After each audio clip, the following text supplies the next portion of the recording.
सड़कों में आएंगे, फिर प्रधानमंत्री के घर का घेराव करेंगे और फिर जाके क्या कहते हैं वहाँ धर्मेंद्र प्रधान का घेराव करेंगे, घर के घेराव करेंगे। 2-3 दिन के अंदर इनको हटा दिया जाएगा। 5 मंत्रियों का इस्तीफा होगा। अब ज्यादा बोलोगे तो मेरी नौकरी ले लोगे आप। मैं भारतीय जनता पार्टी का वरिष्ठ कार्यकर्ता था और इतना था कि राष्ट्रीय अध्यक्ष बनने की ताकत, गूगल में भी देख लेना, राष्ट्रीय अध्यक्ष के लिए फॉर्म भी भरा था। और अगर तू कहता सनातनी है तो तू 10 पीढ़ी का नाम बता दे, मैं तेरे को जिंदगी गुलामी करूंगा। आप बीजेपी के खिलाफ क्यों हो गए? बीजेपी छोड़ दिया आपने? भाई मेरा बेटा अगर कहेगा कुछ तो मैं अपने बेटे के खिलाफ तो जाऊंगा। मैं बीजेपी के खिलाफ नहीं हूँ। मैं बीजेपी के अंदर जो घुसे हुए सिस्टम के लोग हैं, नहीं, ये नहीं होगा, ये कभी नहीं होगा। बीजेपी में कभी नहीं होता। हटा देंगे तो मतलब हटा देंगे, इस्तीफा नहीं होता। आवाज को बोल रहे हैं, बुलंद करना है कि भाई आपसे नहीं संभल रही है तो आप इस्तीफा दे दो। भाई दे दो ना, क्या दिक्कत है? अभी देखो इन्होंने राम मंदिर में कितना पैसा, केदारनाथ में है, केदारनाथ का कितना सोरा। यस, कॉकरोच जनता पार्टी का 13वें दिन का प्रदर्शन चल रहा है। कुछ लोग 13वीं भी बना रहे हैं यहाँ पर 100 रख करके। हाँ, और आमरण अनशन पे भी सोनम वांगचू और तमाम छात्र बैठे हुए हैं। हाँ, बिल्कुल। लेकिन इस पर प्रधानमंत्री अभी तक खामोश है, क्या कुछ कहेंगे आप? प्रधानमंत्री प्रधानमंत्री तो खामोश होंगे ना, इसलिए खामोश होंगे कि अपने लोगों का साथ देंगे। अगर नहीं साथ देंगे ये लोग हट जाएंगे। अगर इनको हटा दिया गया तो केंद्र की सरकार गिर जाएगी। केंद्र की सरकार गिर जाएगी तो जो भी चीजें सब जिनका ये मतलब कहते हैं ना विश्व गुरु, तो ये गुरु घंटाल बन जाएंगे। और आने वाले समय में तो बनना ही बनना है। देखो जब क्या होता है, जब आदमी के अंदर घमंड आ जाता है, जैसे रेखा जब दिल्ली जीते ना तो इनके अंदर अहंकार आ गया है और एक डमी बना दिया। डमी कौन है मालूम है आपको? नितिन नवीन डमी राष्ट्रीय अध्यक्ष है। उसको कुछ बोलना नहीं आता। अभी क्या कर रहा है, हमारी ये बेचारे जो युवा भाई हैं जो आज आंदोलन कर रहे हैं, आप देखो उनको, देखो क्या हालत है। एक की तो इतनी ज्यादा तबीयत खराब हो गई। भाई ये लोग देखो, ये कोई पार्टी तो है नहीं, ये तो आंदोलन है। ये तो आंदोलन में अपनी आवाज को बोल रहे हैं, बुलंद करना है कि भाई आपसे नहीं संभल रही है तो आप इस्तीफा दे दो। भाई दे दो ना, क्या दिक्कत है? दे दो, तुमने तो बहुत पैसा कमा लिया। और ये कहते हैं, क्या कहते हैं कि ये ढपली वाले हैं, टुकड़े टुकड़े हैं, देश को खोखला करना चाहते। तो देश को खोखला कौन कर रहा है भाई? 2014 में ऑन रिकॉर्ड इनका अकाउंट चेक कर लो और आज का अकाउंट चेक कर लो तो कितना पैसा आ गया। तो देश को खोखला तो तुम ही कर रहे हो। कांग्रेस ने 70 साल में लूटा, तुमने तो 12 साल में लूट लाट के फुर्सत कर दिया। इन्होंने कांग्रेस को बताया कि भाई तुमसे लूटते नहीं बनता भारत को, अंग्रेजों से भी लूटते नहीं बनता। हम बताते हैं कैसे लूटते हैं। अभी देखो इन्होंने राम मंदिर में कितना पैसा, केदारनाथ में है, केदारनाथ का कितना सोरा। ये सब बिल्कुल भ्रष्ट लोग हैं। इनको ना ईमान है ना धर्म है।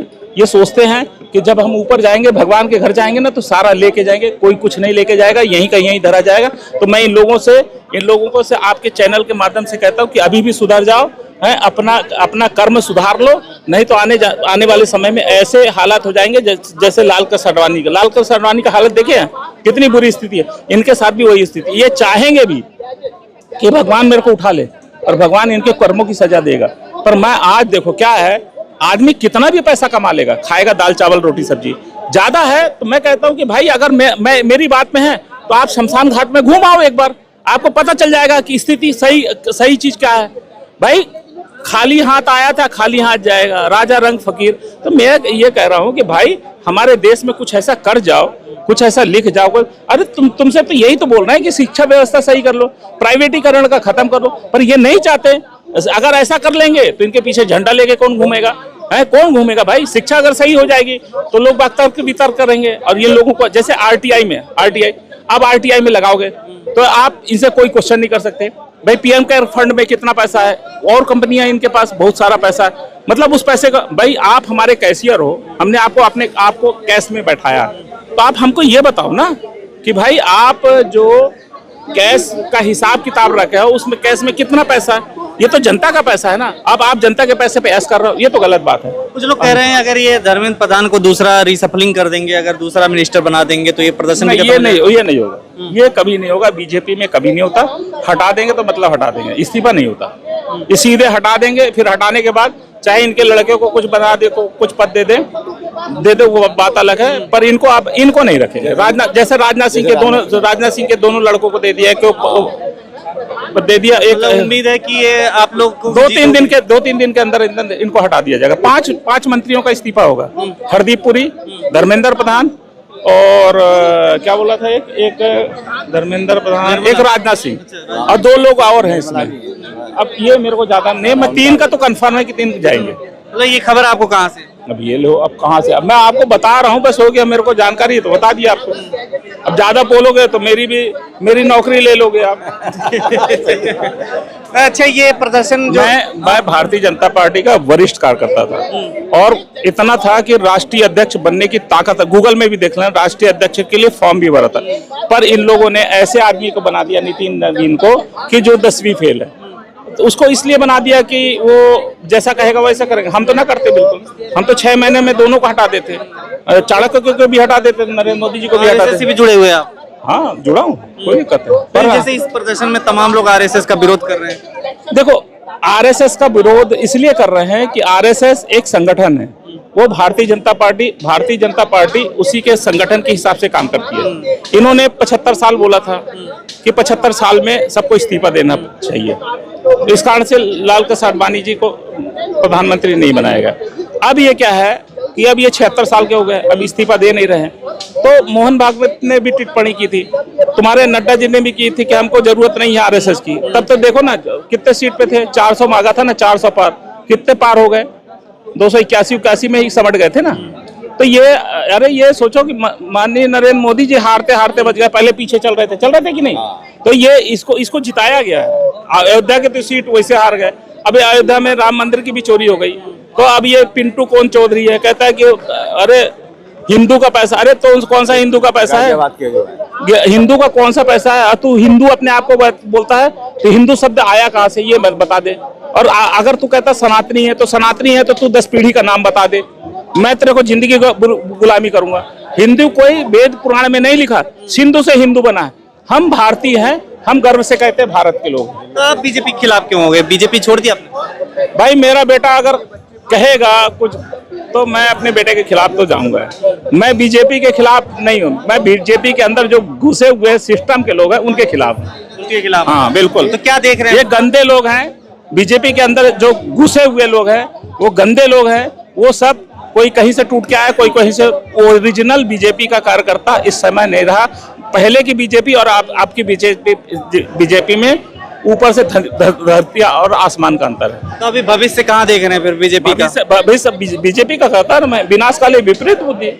हाँ, अब इनकी देखो 85% तुम्हारा लोग है, 15% भर ये लोग हैं और 15% लोग भी नाराज हैं। तो कैसे बीजेपी जीतेगी? अब यह सोच रहे हैं कि वोट चोरी कर लेंगे, तो इस बार वोट चोरी होने नहीं देंगे, क्योंकि हम भी हमको मालूम है कि कैसे चोरी करते हैं। मैं होने नहीं दूंगा, पूरी ताकत लगा लेंगे, इस बार होने नहीं दूंगा। अच्छा, इस आंदोलन को जो लोग कह रहे हैं कि ये तो फंडेड है, आम आदमी पार्टी के लोग। अरे कोई फंडेड नहीं है भाई साहब, आप हैं, ये आ गए, ये इनके पास 500 रुपए हुआ तो गए पानी ले आ दिए।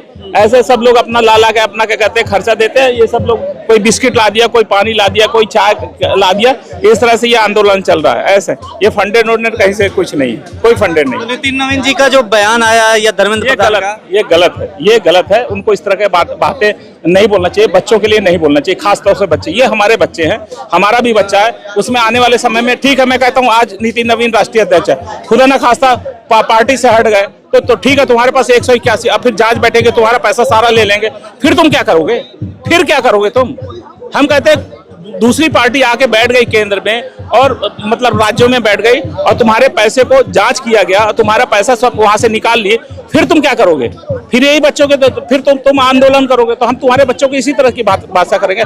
हम तो सिस्टम की बात कर रहे हैं ना, सिस्टम। शिक्षा को प्राइवेटीकरण खत्म करो, शिक्षा में जो स्कूलें बंद करेंगे उसको चालू करो, अच्छे टॉयलेट होने चाहिए स्कूलों में, शिक्षा व्यवस्था, अच्छे टीचर होने चाहिए। जब पढ़ेगा भारत तो बढ़ेगा भारत, तो सशक्त होगा भारत ना। मतलब आप ऐसे किसी के ऊपर आलंछन नहीं लगा सकते, ये गलत बात है। 3 दिन में जैसे धर्मेंद्र प्रधान अपने पद से हट जाते हैं यहाँ से, तो फिर क्या लग रहा है कि ये आंदोलन फिर अभी कुछ दिन के लिए गैप होगा, फिर एक मैसेज जाएगा कि कोई भी मंत्री गलत करेगा उसके खिलाफ आंदोलन करेंगे। प्रधानमंत्री का भी इस्तीफा? अगर प्रधानमंत्री गलत करेगा तो प्रधानमंत्री अगर नहीं होता ऐसा 3 दिन में डेट दे तो फिर सड़कों में आएंगे। सड़कों में आएंगे, फिर प्रधानमंत्री के घर का घेराव करेंगे और फिर जाके क्या कहते हैं वहाँ धर्मेंद्र प्रधान का घेराव करेंगे, घर का घेराव करेंगे और वहीं बैठेंगे। क्या मैसेज देना चाहेंगे लोगों के लिए जो मैं तो यही कहता हूँ कि भैया जितने भी भारत के लोग हैं अपने बच्चों के लिए माँ बाप जितने भी लोग हैं ज्यादा से ज्यादा आए ये मतलब यहाँ और इस धरना प्रदर्शन में हमारे जो बेचारे सीजीपी के जो कार्यकर्ता है उनका भी और अभिजीत का भी सम्मान करें, सोनम वांगचुक है उनके लिए भी आए सपोर्ट करें। जब आप अपने घरों से निकलोगे तभी हमारा देश का एक सिस्टम सही होगा। आपके भी बेटे नीट के हाँ दिया था। क्या नाम पड़ेगा? अभिषेक कुमार वर्मा। खबरों में बने रहने के लिए फोरम 4 को सब्सक्राइब करें और नोटिफिकेशन पाने के लिए बेल आइकन दबाएं।